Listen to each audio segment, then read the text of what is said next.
Thank you.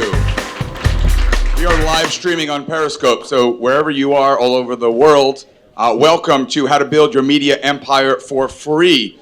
I want you guys to imagine that you could build a media empire and make lots and lots of money and spend little to no money doing it. And I'm here to tell you that you don't need to imagine. I'm literally going to tell you step by step how to do it today. It's a business model I'm super, super excited about, and I would do it myself if I weren't so busy doing other stuff. A couple of quick notes before we get started. This whole presentation is on SlideShare. You can check it out at slideshare.com. We also bought a custom domain, freemediaempire.com, so you can check it out there. I am going to be giving away an awesome grand prize valued at over $100. And the only way to win that grand prize is to tweet using the hashtag CoInvent. So if you have your phones away, it's time to get them out and start tweeting more. I've seen about 10 of you tweeting, so everyone else needs to be tweeting. And speaking of phones, final note, my wife is a full 9 months pregnant.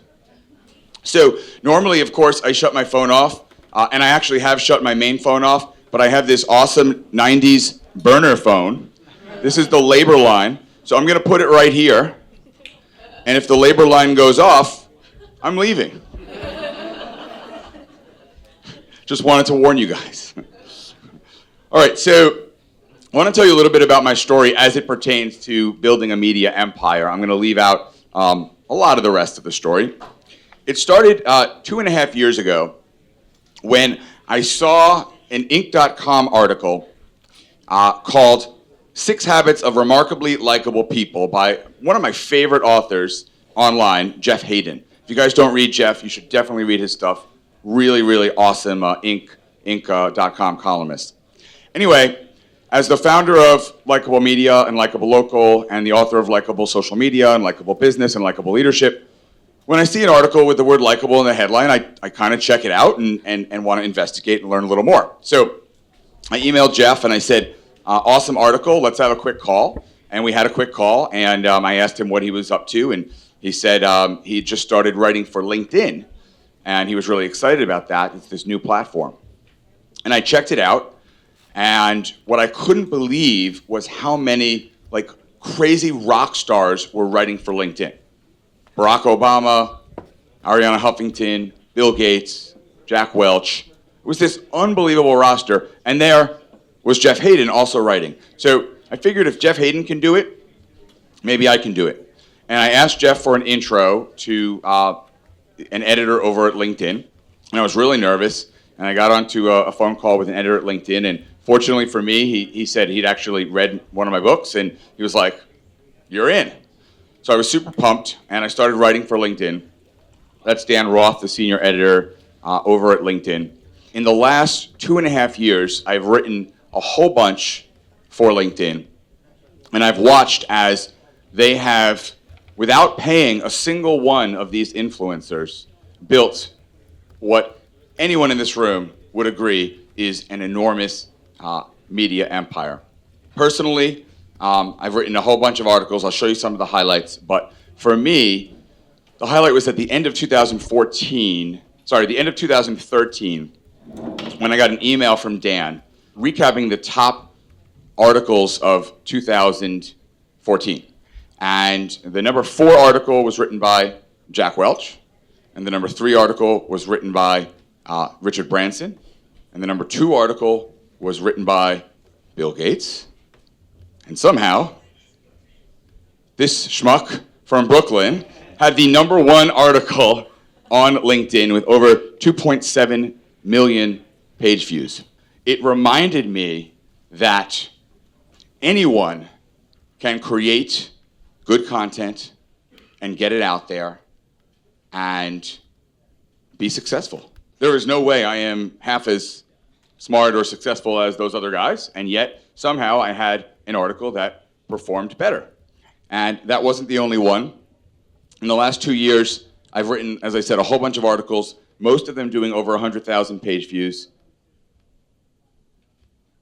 And some of the overall stats, 158 posts on LinkedIn, over 20 million page views, over 50,000 comments. Now, I'm not a math guy, but if you take the 500 LinkedIn influencers that they have and you do a little multiplication, even if most of the influencers are averaging less than 20 million total page views, even if they're averaging, say, 5 million page views, we're talking about 250 million page views that they've developed. And that was before they opened up the platform to everyone in this room. How have they done it? And more important, what are the lessons learned? How can we take what LinkedIn has done and apply it to our own use of building a media empire? We're going to talk about that. Let's look at how not just LinkedIn, but two companies have done it first. The Huffington Post. I think the Huffington Post is probably the first company to prove this formula out. So what did they do? Well, back when the Huffington Post launched, this was like brand new and amazing, admittedly, but they gave people the right to post to the Huffington Post. They opened up the opportunity to the world for people to write for free, and people flocked, and tons of people wrote for free for the Huffington Post for the honor of writing. How many people in this room have written something for the Huffington Post? A whole bunch. Okay, cool. So we all helped the Huffington Post build their media empire. And then, as I said, LinkedIn has done it. I would say what the Huffington Post did, well, LinkedIn has taken up a bunch of notches, because LinkedIn didn't just do it with ordinary people like you and me. They did it with these guys: Branson, Welch, Obama, Deepak Chopra, Huffington, Tony Robbins, Bill Gates, Mark Cuban, and 500 other world leaders. And what they did was they said to these guys, would you like the opportunity to write alongside the world's biggest thought leaders? And once they had a few, who would say no to writing alongside these guys? Nobody. The other amazing thing that they did, which admittedly we don't all have the capability of doing today, but I do want to share it because I think it's super powerful. They have the data on all their users, and were able to put the right content in front of the right people. So for me, a watershed moment was when I was having a conversation with my editor, and I said, I used to be a teacher, and I'm really passionate about education issues. And he said, that's great. You should write about education on LinkedIn, and then we'll put those articles in front of teachers, principals, and superintendents all over the world. I was like, wow, you can target that well. That's amazing. And when they made that same offer to all these guys, obviously, as powerful as any of the people are on this slide, the reality is everyone has goals, everyone has things that they want to accomplish. And LinkedIn was able to say to all these people, hey, we're going to help you meet your goals with our platform. By the way, one person that was a LinkedIn influencer, probably the worst LinkedIn influencer, I'm sorry if I'm dissing anybody politically, but you should check it out for a laugh, Mitt Romney. They gave him access to the platform, and what he wrote is it's not pretty. Fellow media people. So, all right, so let's talk about the 5 steps that are required in order to do this. First, find the content creators. So Huffington Post did it with the masses. LinkedIn did it with influencers. I believe that you can do it today. This is the easiest time on the planet to access people. The panel earlier, of the journalists talked about using social media. You can use Twitter to get a hold of just about anyone on the planet. You really can. And get an answer, by the way, from just about anyone on the planet. And if Twitter doesn't work, try LinkedIn. Use mutual connections. Get in front of the people that you want to create your content for your media empire. Next, incentivize them. This is probably the most important part. What's in it for them? On LinkedIn, there was obviously a lot of stuff in it for me, but for me, the biggest thing that motivated me to write for free and deliver LinkedIn 20 million page views, for which I benefited not at all, was the ability to write alongside these guys. So people come to my profile right now, they see that people that viewed my profile viewed Branson's profile, Wiener, Gates, Huffington, Welch. Pretty cool. Obama. The way to do this, the next generation of Huffington Post, LinkedIn influencers, and your media empire is equity. So if anyone out there is looking for a startup idea and wants to really, truly build this, here's what you do. You go to 20 Seth Godin's, Guy Kawasaki's, real thought leaders, and you say to them, I'm building this site, this app, whatever it is, I'm going to give you 2% equity or 3% equity as part of this. There's really no amount of money that anyone could pay me to write an article, right? Because my main money comes from my business. But if somebody came to me and said, we're working with some of the world's leading content creators and influencers, and we're giving each of you guys 2 or 3% of the company, I'd be super interested. And I've talked about this model with VCs. It's a really, really interesting model. So next, leverage the butterfly effect. You've got to get the first couple people going, right? But we all know with chaos theory, it's been said that something as small as the flutter of a butterfly's wing can cause a typhoon halfway around the world. Once LinkedIn got those first few people, it was super easy to get the rest. Once you get those first couple rock star, brand name content creators to write for you, or by the way, to live stream for you, because live streaming is absolutely the next, version of blogging. And live streaming, quick side note, live streaming will do to television what blogging did to newspapers. I have absolutely zero doubt about that fact. So if you're not exploring live streaming and you're in media right now, you are absolutely missing out on a huge opportunity. So anyway, once you get 1 or 2, 3 big name folks, it will be way, way easier to get the rest of the folks involved. And always consider both of your audiences. So if you're building a media empire, you have 2 audiences. You have your readers and you have your contributors. What do the contributors want? Fame, credibility, opportunity, prestige, money, book sales. By the way, I'm signing books in the back after this. And that's very different from what the readers want, right? Your readers or your audience, your viewers, if you're live streaming, they want timely news, they want ease of access, they want relevant news, they want actionable insights, they want inspiration, they want ease of sharing. So many folks don't consider how important it is to make your media empire, to make your content super easy to share with others. And then finally, just launch, right? Like I would say about any business. Test, find some success along the way. You're going to fail with some things, but test, succeed, scale it up, and repeat. That is absolutely what the Huffington Post did. That is absolutely what the LinkedIn influencers and now LinkedIn publisher model did. And that is absolutely the way to do this. So I think I'm actually a little ahead of time, which is exciting. So we're going to do some Q&A. And in just a few moments, I will give away this really exciting grand prize from one person that is tweeting with the hashtag CoInvent.